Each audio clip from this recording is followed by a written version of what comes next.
Just got to throw that out there. PFPsports.com. We're streaming live. We do it every week. So if you want to see the video and some pictures and all that good stuff, give us a look. PFPsports.com. Man, UFC on FX5 last night. No. I got to ask you, a little weird having it on a Friday, no? No, it was a little strange, but I love it, man. I'm like not gonna lie. Friday? You know what? I loved last week and having it early in the day, and then I love having it on Friday. I wish it would have started a little earlier. Not that I'm like an old man or nothing, but right. But even this young dude's got a bedtime, and so that kind of sucked.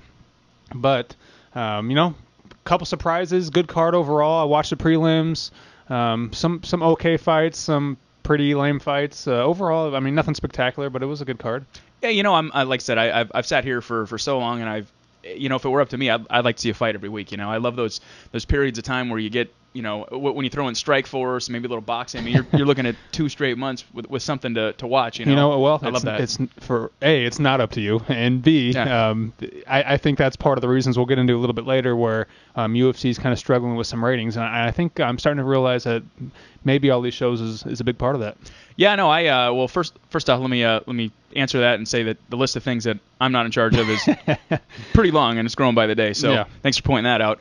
But yeah, no, I actually have a couple ideas about that, and you talk about Tough afterwards, and I had a whole idea about Tough, and it's just like, if you go to any local events, I mean, you don't even have to go to a bar. I went to Oktoberfest last night. Just there's people walking around. You come home, and if you're watching Tough, it's just like, I don't want to say it's like a buzzkill or it's just like, it's just so slow. It's almost like watching golf or UFC Japan. I mean, it's like if you went out on Friday I disagree, to come home and watch that on. I see why they're having Come problems. on, you blush. Put the bottle down and watch a little bit of the Ultimate Fighter, dude. I see why they're having problems, man. It's Friday. That's the problem. It's Friday. Did you sit on your couch and start booing? Who cares if it's Friday? No, I love it. But I'm a super fan. We're on the...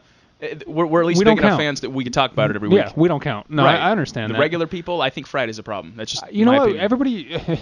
Everybody talks about this whole rating things with Tough, but I mean, what are we comparing it to? Because everything I've heard is that FX and the Fox and Fuels, they couldn't be more happier with the ratings that they're pulling for Friday. And what are they going to do? They're not going to pull off a major show like Sons of Anarchy on a Tuesday. Oh, no, they're not going to. They're absolutely not. No, you're right. Yeah. I mean, there's some other things to consider there. The fuel. I mean, a lot of people don't even have fuel. Yeah. I mean, FX. I mean, there's some things there, but I think Friday's a bad night. I really do. I just think I disagree. I love it on Friday. But you stay home. Yeah, so it's great for you. I'm not out at Oktoberfest anymore, but but yeah, no, I love it on Friday. It's a good way to kick off the weekend. My only complaint is that it would come on a little earlier, but let's be honest here.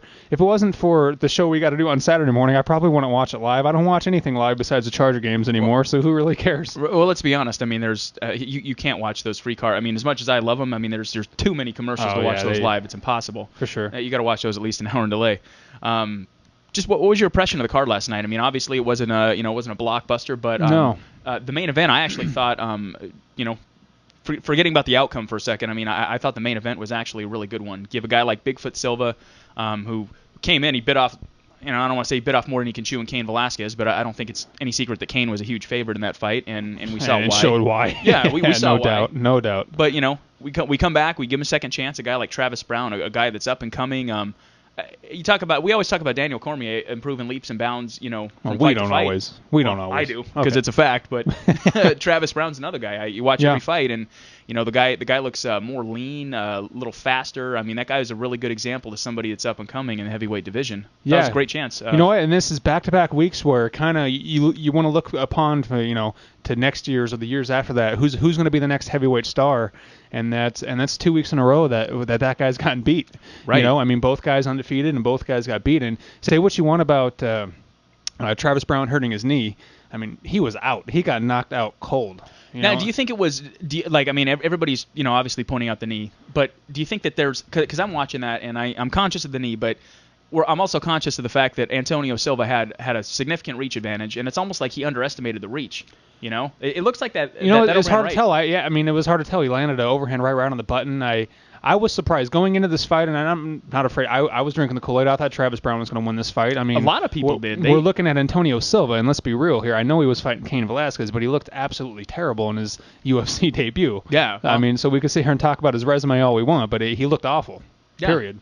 And I mean, I don't want to take anything away from Cain No. Velasquez's performance because he looked great, but I just wasn't expecting that good a performance, and he went in there. He was fired up from the beginning. You saw it at the weigh-ins. You saw it I love before. that. I mean, yeah, I'm actually he a was ready fan to of go. that, guys. To be honest with you, if you mentioned the UFC 146 fight against Velasquez, if you watch the entrance, the guy comes out with swagger. Yeah. He has belief in himself. I love fighters like that, and he looked fantastic. I mean, the guy's got a really weird build. You know what I mean? We'll talk about that. I didn't notice. We're gonna talk about the elephant in the room here, okay? He's got a really, it's unorthodox, but you can't argue how effective that guy is. That guy closes the distance. You don't want him to get a hold of you, man. I mean, no, there's something very, him and Stefan Struve both. They're just something very. And coming from a goofy guy, I'm a goofy guy, but there's just something very goofy about the both of them. Just watching them, with their striking, but it's very effective. I mean, But to answer your question, I mean, overall the card was just it was a card. I mean, I don't want to say it was the greatest card. I'm not wasn't littering my Twitter account with how awesome this is. It wasn't hard for me to sleep following that. Let me put it that way. Right. A couple big surprises for me. We got to see the UFC debut of Juicier. I'm just start calling him the Juice because I make up nicknames. And that's what I want to do. Right. But we finally got to see the debut of Juicier Formiga, who, in all accounts, is just world-renowned jiu-jitsu, which I'm sure you're all over. No doubt. You'll be correct. And, going up against John Dotson, who clearly had the speed and striking advantage, what kind of surprised me there, Juicier, the Juice, I'll call him, just kind of seemed content with striking with him.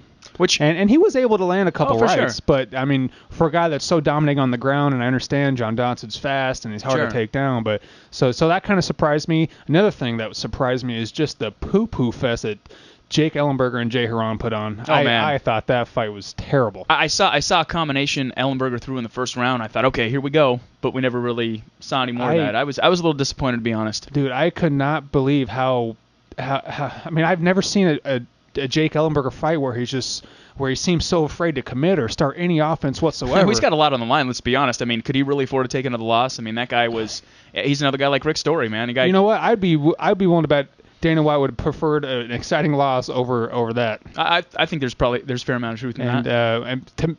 I thought that fight going into the night, that was probably the fight that I was most excited to see. And Justin Edwards, a huge step up in competition. Right out of my mouth. Hey, do you think a guy like, because I was going to ask you before this, like, do you think a guy like Josh Neer could take another loss? I mean, he's a guy that he got cut, got a few wins under his belt, comes back. I mean, he's 0-2 in his last two fights. Let's be honest here. Josh Neer is a name to hardcore fans. I bet you a lot of the current fans.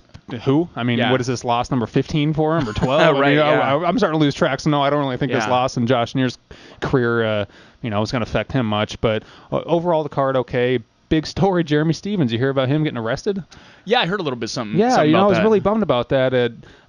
He was fighting Yves Edwards on the undercard, and then all of a sudden he got arrested for some prior warrants. I guess it's just a bunch of BS. I don't really know the whole story about it. I don't claim to know, but so I was pretty bummed out. I didn't get to see that fight. I love watching both those guys fight.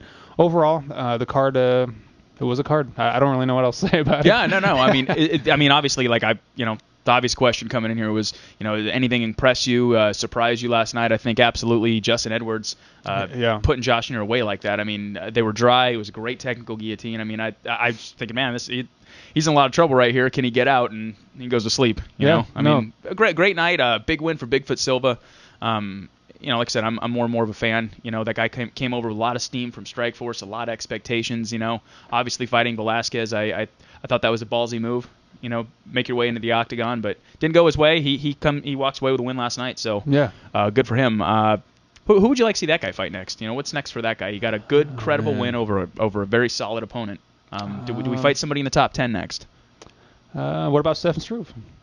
Why don't we just match those two guys up? That would be a phenomenal matchup, actually. I think both guys are probably right there. Neither one of those guys has sustained damage that I'm aware of. They'd be ready to put on a show fairly soon, and not just that. What about matching up the losers from the last two weekends too? You know what? That's what I like. You look at all the forums and all the websites. Why not just make me matchmaker? How about right? Seriously, like it's crazy because like you got a good point. I mean, everybody's always talking about what's next for the winners. What's next for the winners? Well, the losers are looking at the same set of the same situation, just reverse. Especially these two guys, because they're both first career loss. Absolutely. I mean that would be great fight. Stipe Miocic and Travis Brown. I wouldn't mind seeing that. Travis Brown. That's a phenomenal matchup, actually. And I know he like had that. a knee issue, but I don't. Maybe it's just me. Maybe it's just I'm overly cautious about looking for this kind of thing. But it looked like he started gassing like 30 seconds into the fight. Maybe it's just the way he breathes.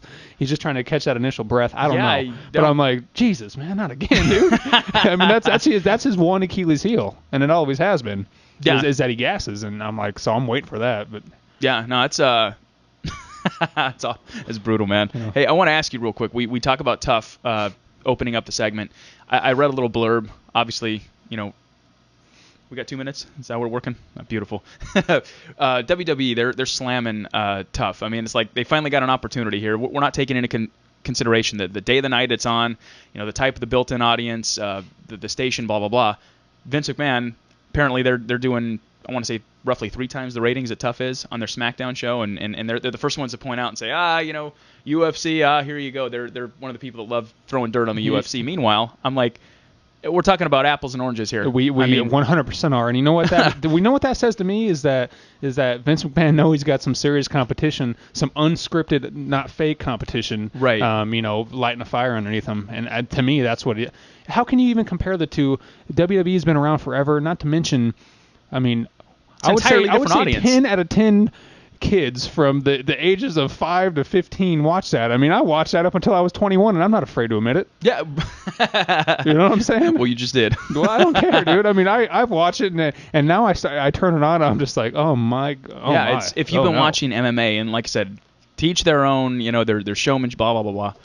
It's hard to watch, man. It's very hard to watch. It is very hard to watch. And let's be honest, you don't really watch WWE for the wrestling. I mean, I never. Doesn't everybody like fast forward through the matches? Yeah, I mean, it's the soap operas in between all that. Right. But, no, who cares, dude? Who cares what Vince McMahon thinks about MMA and UFC? Honestly. Yeah, no, that's what I'm saying. It's just like they got their one chance. Oh, great, let's poke and laugh, but nobody's really telling the whole story there. Yeah, I mean, I think MMA is still afraid to get. I think parents are still afraid to let their little kids watch it, which I don't blame them. Yeah, no, I wouldn't blame them either. And it's funny. Go ask any one of those people if they know what a triangle is, an armbar. It's funny. Nobody's talking about the fact that those guys are actually watching MMA and trying to. How about all the jiu-jitsu that these lame attempts at jiu-jitsu? Yeah, that these WWE superstars are trying to attempt now. I think that's hilarious watching that. I'm like, oh, you got about an inch of space in between that choke there, sweetheart. Yeah, right. You're waiting for Joe Rogan to tell you what to do with your left leg. Yeah, but I'm watching the WWE attempt at a choke, and I'm like, dude, I mean, I know it's fake. I know you're not really trying to choke him, but come on, man. Come on, dude. That's ridiculous. Come on, buddy. Come on, buddy. Real quick before we go to break, Michael Johnson. I was going to ask you. He came in. He was in a lot of trouble in that first round against Danny Castillo. I mean, he got clipped. He got sent down, and I thought he was going to get put away. Arm triangle. I mean, there's a couple times I thought he was a second or two away from either tapping or getting knocked out. He comes back in the second round. He wins by knockout. Yeah, phenomenal comeback by him, and yeah. Is he overrated? Yes. I was kind of starting to wonder until I saw that second round. You want a quick answer? Yeah. A quick answer. Yeah, overrated, yes. Coming up next, everybody, we got a ton of stuff going on, man. We're going to talk Chavez Jr. They're in the news again. Some interesting Forrest Griffin news. Just a slew of great questions. We're going to answer all of them. Plus, I'm going to give my Ultimate Fighter recap. Hey, you know what? Suck it. You go ahead and do that. All right. ESPN Radio. We'll be right back.